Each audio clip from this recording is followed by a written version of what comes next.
yang lulusan Yaman aja saya tanya aja kabur Pak, apalagi Bapak. Saya nggak tahu nih, saya tanya dulu background Bapak. Tadi Ustadz lulusan Yaman, sekarang Bapak lulusan mana Pak?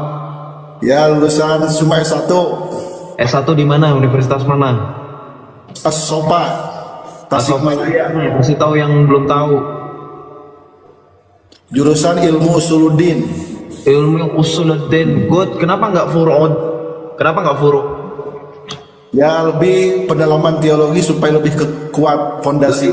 Oke, good. Berarti dalam Islam teologi itu disebut dengan usuluddin. Oke, Anda jangan pakai teologi. Teologi itu dalam bahasa Yunani theos dan logos, ilmu tentang Allah. Anda dari tadi masalah teologi saya perhatikan itu mencari akibat dari Anda sendiri, pertanyaannya nggak jelas. Oke, kita kembali kepada teologi. Memangnya Islam itu mengenal teologi itu dari sejak kapan?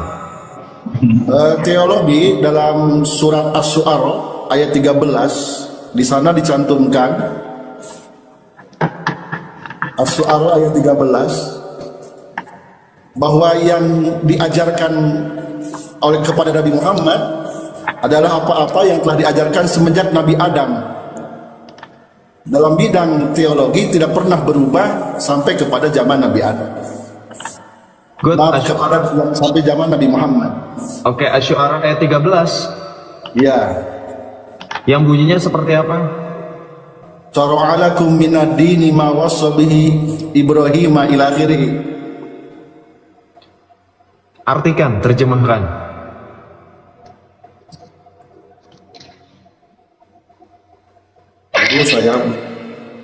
Allah telah mensyariatkan ajaran kepada Nabi Muhammad, masyara'alakum minad dini, agama yang telah disyariatkan kepada Nabi Ibrahim. Kamu bilang tadi sejak zaman Nuh. Ada di situ nama Nuh.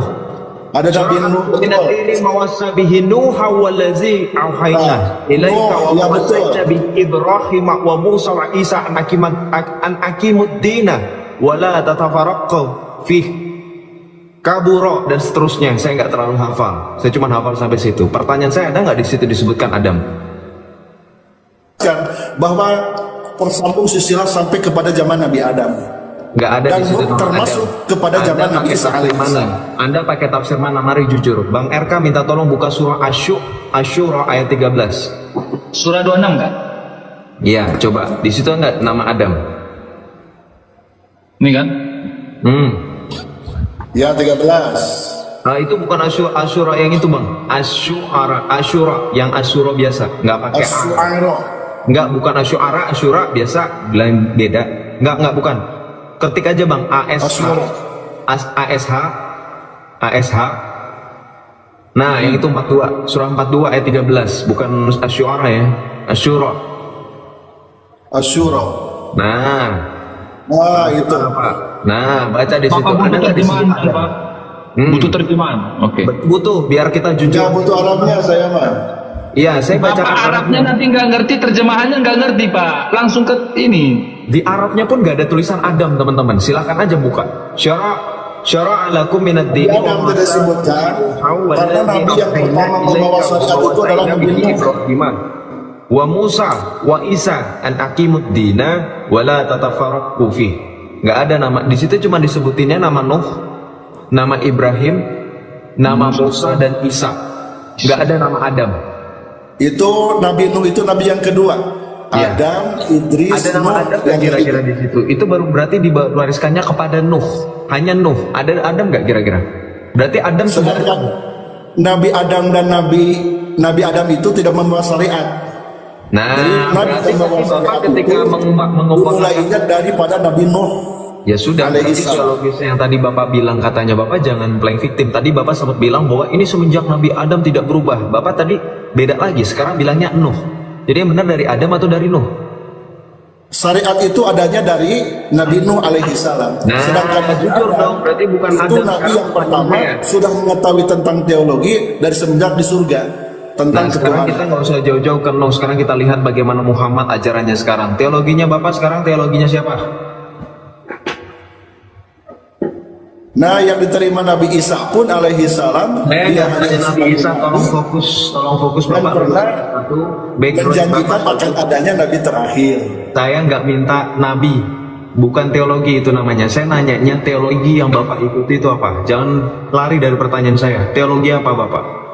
Maksudnya Dalam Ya dalam Al-Quran itu teologi saya yang mayoritas dijelaskan oleh Imam Asy'ari dan Imam Maturidi. Nah, Bapak sudah tahu kan kalau saya mau ke situ, Bapak. Nah, ini nanti kayak yang tadi lagi nih, semoga tadi enggak yang kayak Ustadz lulusan Yaman nih. Sekarang saya tanya, teologinya Ahlus Sunnah wal Jamaah Asy'ariyah wal Maturidi ini apakah diterima oleh sebagian besar Islam?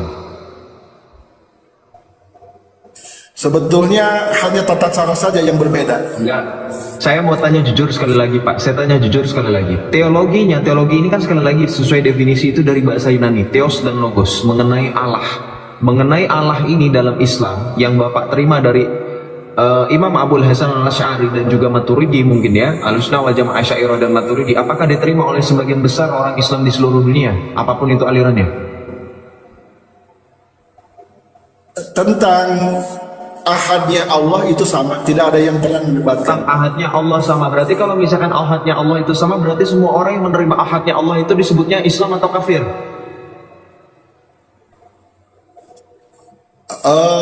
Ketika berani menyatakan la ilaha illallah Allah itu Islam. Itu Islam, berarti bukan kafir ya? Hanya dalam seperti itu saja. Oke, sekarang saya mau tanya sekali lagi. Ada hubungannya, ini pertanyaan lanjutan. Bapak kenal Ibnu Taimiyah? Kurang begitu. Ibnu Taimiyah itu Bapak kenal nggak kira-kira? Sering mendengar namanya, tapi tidak tahu persis seperti apa pendalamannya.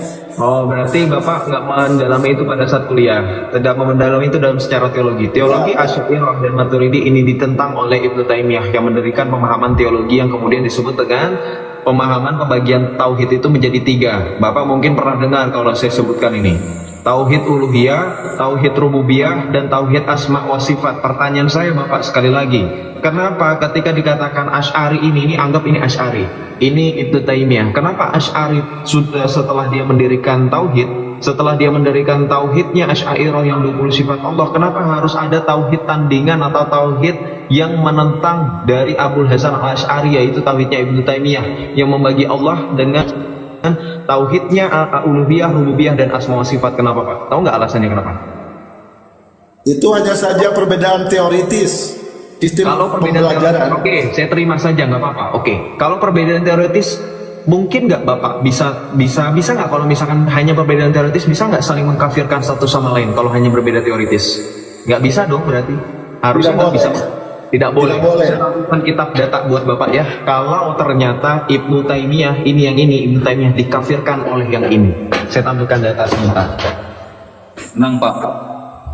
Pakai data di sini Pak. Iya, yang bilang saya baca, Anda nggak ngerti. Saya itu mantan Islam. Ini sudah di luar kepala saya. Ya.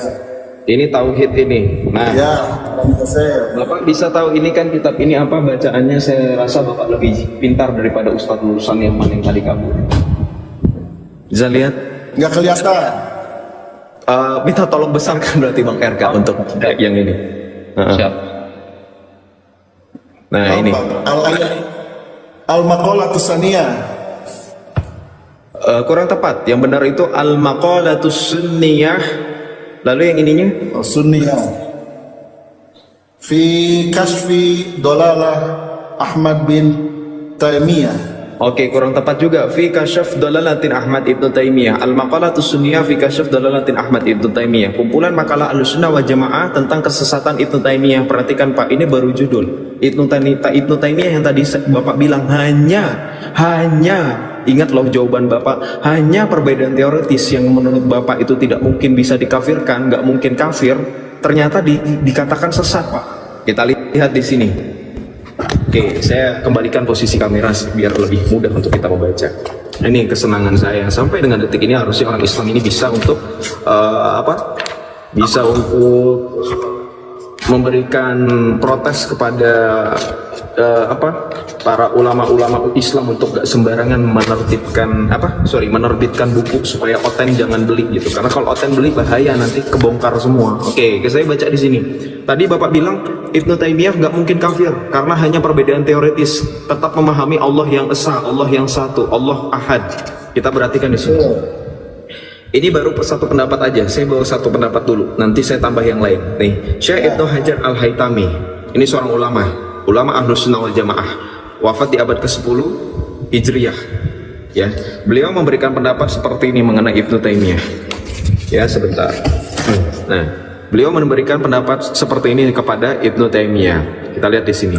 Perkataan Ibnu Taimiyah yang berisi celaan dan penghinaan terhadap Rasulullah Muhammad ini tidaklah aneh karena dia bahkan telah mencaci Allah. Wow, ternyata Bapak belum jujur ya. Ketika saya tanya mengenai konsep tauhidnya, bukan hanya perbedaan teoritis, tapi Ibnu Taimiyah ini dikatakan telah mencaci Allah. Apa itu cacian Ibnu Taimiyah terhadap Allah menurut ulama Ahlus Sunnah wal Jamaah? Kita baca di sini. Maha suci Allah dari perkataan orang-orang kafir dan ateis. Wah, ternyata Ibnu Taimiyah disamain kayak orang kafir dan ateis, guys. Kita lihat di sini apa yang dikatakan oleh Ibnu Taimiyah kepada Allah sampai dia disamakan dengan orang kafir dan ateis. Kita lihat. Ibnu Taimiyah menisbatkan itu bahasa lainnya gelar, menyematkan gelar, menisbatkan Allah dengan apa? Hal-hal yang tidak layak bagi Allah. Ia menyatakan Allah memiliki apa ini? Arah. Ya, itu permasalahan Islam ketika ditanya di manakah Allah, ada yang jawab sumastawa alal ars, ada yang jawab Allah tidak butuh tempat, bahkan lebih ekstrim lagi menjawab Allah ada di mana-mana. Karena ada suatu paham dalam Islam yang disebut dengan wahdatul wujud. Itulah perkembangan teologi Islam yang masih berkembang sampai dengan detik ini. Tapi kita belum nyampe situ ya, kita bahas Ibnu Taimiyah dulu, fokus. Nah, kemudian selain arah, yod, rijal, dan ain, itu artinya apa? Allah dimaknai dengan makna anggota badan dan hal-hal buruk yang lain. Karenanya kita baca di sini. Karenanya Ibnu Taimiyah telah dikafirkan. Nih, baca. Ibnu Taimiyah itu kafir, Pak. Ibnu Taimiyah telah dikafirkan oleh banyak siapa? Para ulama. Nih, bukan saya, bukan orang biasa teman-teman yang mengkafirkan Ibnu Taimiyah ini, tetapi para ulama. Semoga Allah memperlakukannya dengan keadilannya dan tidak menolong pengikutnya. Bahkan didoain yang ngikutin Ibnu Taimiyah itu orang-orang salafi yang kalian tuduh sebagai Wahabi itu, yang markasnya sebagian besar di Arab Saudi. Itu dikatakan apa? Tidak menolong pengikutnya, yang mendukung apa? Dikatakan dusta yang dilakukannya terhadap syariat Allah yang mulia ini. Perhatikan loh, saya tahu bahwa di dalam Islam ada ikhtilaf, adab-adab dalam berikhtilaf, perbedaan pendapat. Tapi kalau sampai sudah di titik dikafirkan, teman-teman, Anda tidak bisa menyangkal lagi. Ini telah dikafirkan loh. Kafir itu hanya bagi orang yang menutup kebenaran. Bahkan tak jarang kami yang tidak menerima Muhammad dan juga tidak menerima Allah sebagai Tuhan kami dikatakan kafir. Maka dalam hal ini kalian jangan blunder. Jangan kalian membela perkataan kafir di sini hanya karena Ibnu Taimiyah berbeda pendapat. No, berarti Ibnu Taimiyah termasuk golongan kami, oten-oten yang sering kalian kafirkan. Dan once again, yang mengkafirkan di sini bukanlah orang biasa. Yang mengkafirkan di sini, lihat di sini, para ulama.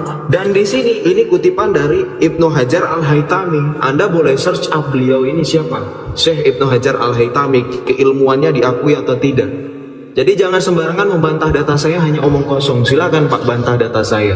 Bahwa ternyata konsep tauhidnya Ibnu Taimiyah dikafirkan, berarti beda dong Pak. Coba jawab. Kalau tentang pendapat rinci Ibnu Taimiyah, saya tidak tahu persis.